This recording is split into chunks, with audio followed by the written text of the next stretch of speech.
Hey team, it's me here with Vineyard Kids Update. Hopefully the sound works on this one. For those of you who watched my last one and the sound wasn't working, I apologize. I'll make sure to check that after this video is over. But I just wanted to start off by just saying how thankful I am for all of you guys. You know, I believe in what we do, you guys. Kids ministry may not be the easiest thing on a Sunday morning to do, but it is probably the most holy thing that we could do on a Sunday morning. Getting to intentionally invest and disciple other people to know, love, and follow Jesus all the days of their lives. Like, there's no greater honor and privilege of what we get to do in God's kingdom, I think, than that. And to do it with people who are at such a young age to where this can change the entire trajectory of their lives, that the decisions they make, during middle school and high school and beyond could just be greatly impacted by the things that they are learning and choosing to do today because of your influence. If you think you don't have influence, or you think that what you're doing is not important, I would encourage you to just ask the Lord to help you see the truth of what it is that we do on Sunday mornings, because it is so impactful. And then also getting to partner with parents and help encourage them to continue the conversations at home. Yeah, I don't think there's anything that we could be doing that's more holy on a Sunday morning. And so I just want to say thankful to all of you guys for all your willingness to invest in our kids and our families and our church community. As we enter into summer, as a church, we have chosen the theme of drawing near to God. And I would just encourage you guys to take some time this summer and to think about what are the things that draw you close to God. And have you done those things recently?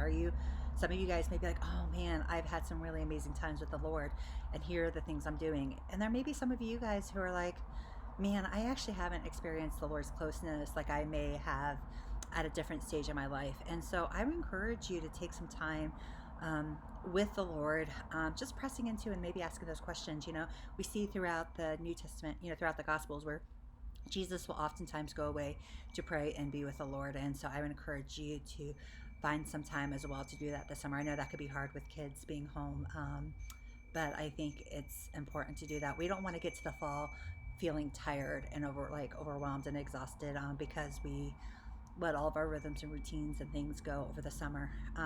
If you are free, you guys, this Saturday we have a soul care retreat. There's no cost to it, and it's just from 9 to noon, so it's only just a few hours on Saturday morning. But I would encourage you to come and spend some time with the Lord. Maybe make that plan of how you're going to draw near to Him, and maybe spend some time just listening to the Lord if that's what you need.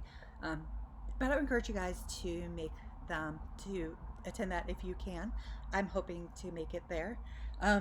So just here's what's going on in Vineyard Kids I need you guys to be aware of. So first things first is we as a church, every summer we go through the book of the Bible. And this year we are going through the book of Romans. Now, sometimes the kids have lined up their kids' curriculum to go with them. We're not doing that this year, mostly because I like the things that we're teaching the kids over the summer. But we are going to commit to something as an entire church, and that is with scripture and memory verses. Because we do think scriptures, especially memorization, that's one of the ways that we can draw near to God. And so for each week throughout the entire series, there's a new memory verse. And by the way, you guys, I think our kids are capable of the work that we're about to put in front of them, okay? Trust me. And I'll explain that to you guys here in a second. So each week there's going to be a new memory verse that we want the entire church to work on memorizing together. Now, with that being said, could feel like a lot for the kids, but I actually think they can do it. And the reason why I think we can do that is because we are going to equip parents and do some things on Sundays as well to help them memorize that. So the first thing is, and especially this Sunday, you guys, because it starts this Sunday, I have a couple of resources. So first off this is a memory verse tracker. So this is the list of all the verses they're going to be memorizing this summer that parents can kind of hang up, and they can kind of keep track of how are we doing? Which ones do we have? Which ones do we need to work on? If we haven't released them yet, that they can kind of hold off on it. But this is just lets families know here's what's coming, here's what you guys need to work on, and then they can kind of track how they are doing. Each week I will have a set of resources for kids and parents alike. The biggest resource that we have with this memory verse thing is every memory verse, you guys, has a song that's going to go to it. So our worship team, you guys, has worked really hard going through the memory verses and creating music to go with each of the memory verses. There's just something about putting words to music that helps with memory because it engages different parts of the brains and things like that. So I asked the worship team when we first started talking about this, what we were going to do. I asked, "Can you put these songs to music?" And they did. And you'll see at the Family Worship Sunday how that looks. So every week the kids will get a card that has a QR code, and I think we're also going to be texting this out to the whole church each week so they can listen to it at home. This is a great way to get them to memorize it. I have a video with motions to the first one. If I can get through the rest of the songs, I will. I don't know if I can because that's just honestly a lot of work. But if there's anybody else who's like, man, I love to make motions and I would be willing to take some of the songs, let me know.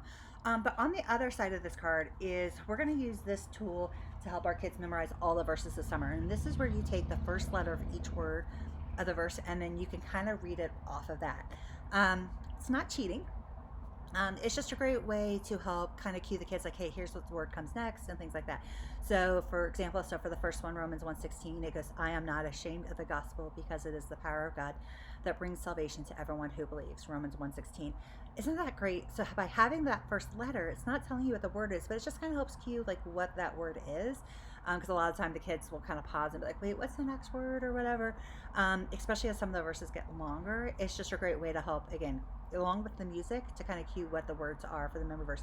So each week we will have a card like this. So it'll have the memory verse on one side and then the song on the other. And then this Sunday, or anytime it's a child's first Sunday, they can get one of these little keychain rings. And they can decorate with some ribbons. I got a bunch of ribbon for you guys. And then each week we'll have a card that we can add to it. It would be great if the kids brought these every week to add their new card to it. But I mean, if they don't, they don't. But by the way, they don't get new rings every week either, too, right? So if you're like, hey, do you have a ring at home already? And they say yes, then that's great. Then they don't get to add. They don't get to make another one. Okay. I only have enough of these for one per kid. So this is like one of the main ways that we're going to help support kids. Another way is let me say, I won't say I will say AI is helping to create coloring pages. So kids can color it. We'll send one home again with the kids every week. If they want to color it, they don't have to bring it back or anything like that. But again, it just helps them to engage a different part of their brain as they are reading the memory verses and stuff like that. And then last but not least, and I don't have it with me, I was hoping to have like a sample with you, is each week there's going to be some sort of fun little gadget, whether it's like those bracelets or a sticker or keychains or a button or like a window cling. I think those might have been the different objects that I've identified. So and that will have this on them as well.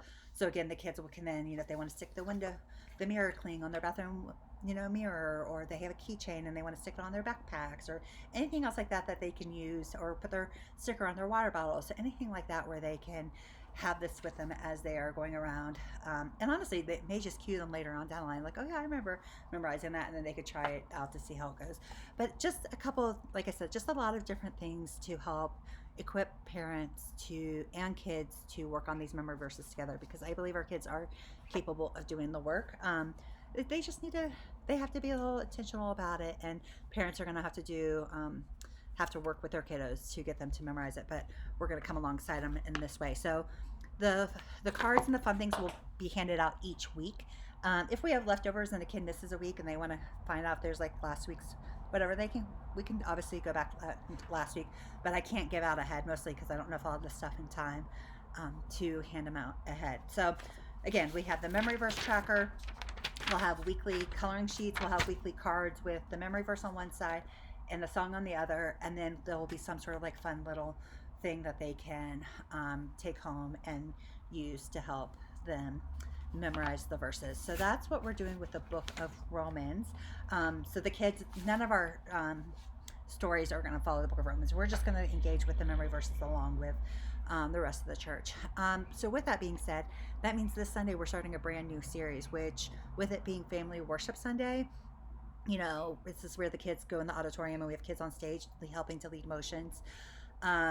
Because it's Family Worship Sunday, I took your lesson, for those of you who have lessons, and I shortened it for you because you're not going to be able to get through everything. And so hopefully you've had a chance to look at it on Planning Center. So if you have any questions, But we're starting a new series called Be Like Jesus, and it's really great because we've just spent like the last 6 weeks talking about the power of the Holy Spirit, and so this next series is how the Spirit helps us to actually be like Jesus, because it's not about our own striving or our own work or effort. I mean, yes, we have to do things, we have to engage with what the Lord's doing, but we can't strive our way into life with Jesus or to be like Jesus. Like, we need the Holy Spirit to work in us.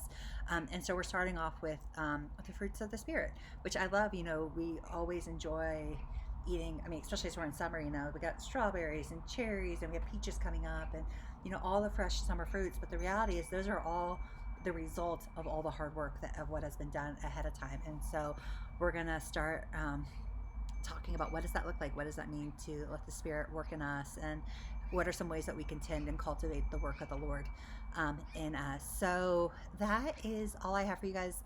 Oh, one last thing is, because it is summer, I know a lot of you guys are on vacation and breaks, and that's great, you guys. This is the time to do all that.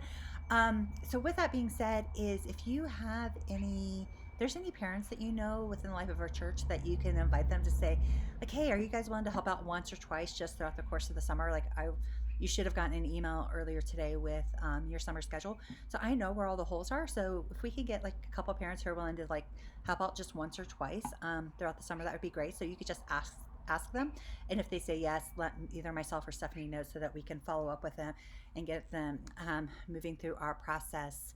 I would greatly appreciate it. So I think that's it, you guys. If you have any questions about Sunday, let me know. Oh, that's the last thing. This Sunday is the fifth Sunday, so because it's family worship, yes, we're in the auditorium.